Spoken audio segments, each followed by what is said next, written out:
在第3天墨西哥整整玩了1天后，第3天下午的5点钟左右，我们游轮呢从墨西哥科苏梅亚岛离开。晚上，游轮航行在大海上，大海起了很大的风浪，睡觉时都感觉到游轮摇摆厉害。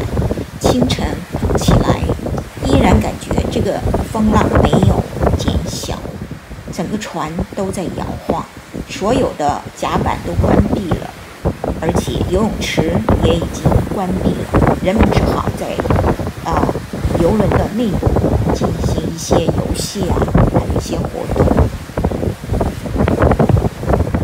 游泳池也出现了不小的风浪，所有的甲板都关闭了，在外面的活动一切都停止了，因为有许多人都出现了晕船的反应呕吐晕船这样子的。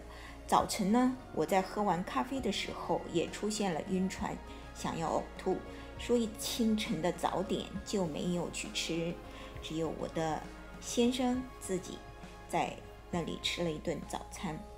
我吃了一片晕船药，在房间里睡下一个多小时后，逐渐好转了。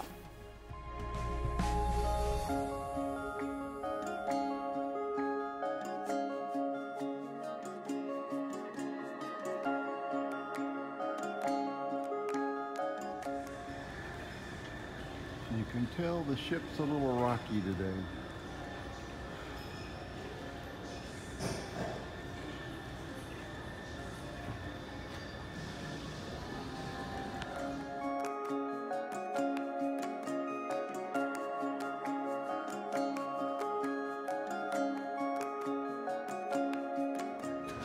This is called Studio B.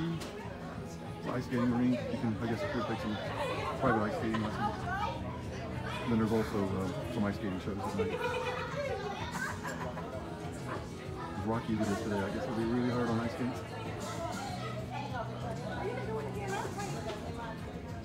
And there's actually places up here to sit. I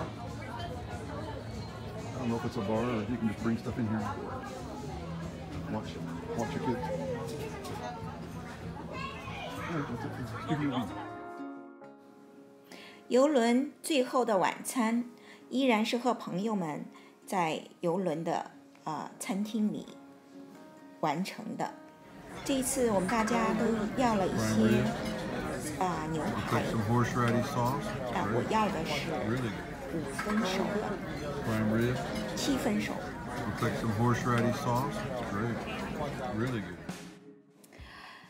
清晨，游轮停靠在加瑞斯顿港口，也就是休斯顿这边的一个港口。朝霞刚刚出来，看着特别的美丽。我们终于又回到休斯顿了。